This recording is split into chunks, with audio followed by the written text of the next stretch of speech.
Ladies को आदमी उठाओ ना, हमने कह दिया लेडीज ने नहीं पकड़ाई, हमें तलाक नहीं पकड़ाई।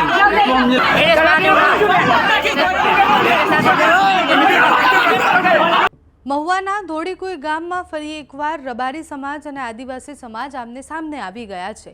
ફરી એકવાર એટલે કહી રહી છું કારણ કે થોડા દિવસ પહેલાં જ એ બંને સમાજના લોકો જે છે એમની વચ્ચે મોટી બબાલ થઈ હતી। જમીનની બાબતેની એ બબાલ હતી। એના પછી 32 લોકો સામે એટ્રોસિટીનો ગુનો પણ દાખલ કરવામાં આવ્યો હતો। શુક્રવારે ત્યાં ગ્રામસભા હતી। ગ્રામસભા દરમિયાન જ્યારે સમાજના લોકો અને ગામના બધા જ લોકો ત્યાં હાજર હતા ત્યારે એક મહિલાને ધક્કો મારવાની બાબતે બબાલની શરૂઆત થાય છે। ગામમાંથી આગેવાનો આવે છે અને પછી જૂની અદાવતને યાદમાં રાખી અને પછી બંને સમાજો ફરી એકવાર આમને સામને આવી જાય છે। મહિલાને ધક્કો મારવાની બાબત પછી માફીની માંગ થાય છે। રબારી સમાજ હવે આક્રમક છે કારણ કે 32 લોકો સામે એટ્રોસિટીનો ગુનો નોંધવામાં આવ્યો છે। જૂની બબાલ કઈ બાબતે થઈ હતી તો આદિવાસી લોકોની એ જમીન હતી અને જમીન પર એક મંડપ બાંધવામાં આવ્યો હતો। એના પછી બબાલની શરૂઆત થઈ કે અહીંયા મંડપ કેમ બાંધ્યો છે।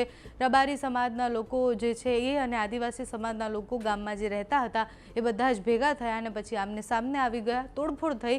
બબાલના અંતે ગુનો નોંધાઈ ગયો। બંને તરફથી ગુનો નોંધાયો અને હવે ગ્રામસભામાં પણ હવે જ્યારે બેઠા હતા ત્યારે ફરીથી બબાલ થઈ છે। ઘણી બધી વાર ગામોમાં એવું થતું હોય છે જ્યારે એક બાબત કે એક ભૂલ હોય કે પછી એક બબાલ હોય એ બબાલ જો સોલ્વ નથી થતી, એમાં સમાધાન નથી થતા, જો આગળના થોડા પ્રસંગો સુધી આગળ કંઈ પણ હોય ત્યારે એ સમાજના લોકોને એવું લાગે કે અમારી સાથે ખોટું થયું છે અને પછી બંને સમાજો આમને સામને આવી જતા હોય છે। ધોળીકુઈ ગામની પણ આજ એક ઘટના છે। મહુવાના ધોળીકુઈમાં જ્યારે ગ્રામસભા થઈ ત્યારે બબાલ થઈ, એના પછી શું થયું તે જુઓ।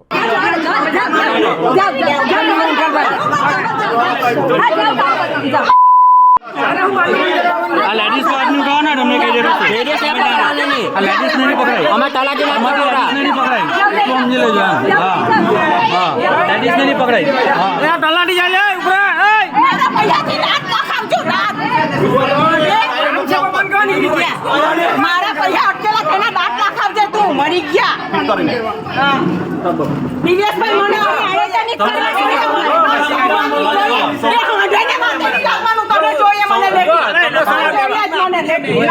લેખી જોઈએ। હા મેં તમને જો નહીં સવારે હું આપી દેમ બરાબર તો લેખિતમાં કામ નથી મારે અત્યારે લેખિતમાં પછી તું અમને એમ કહે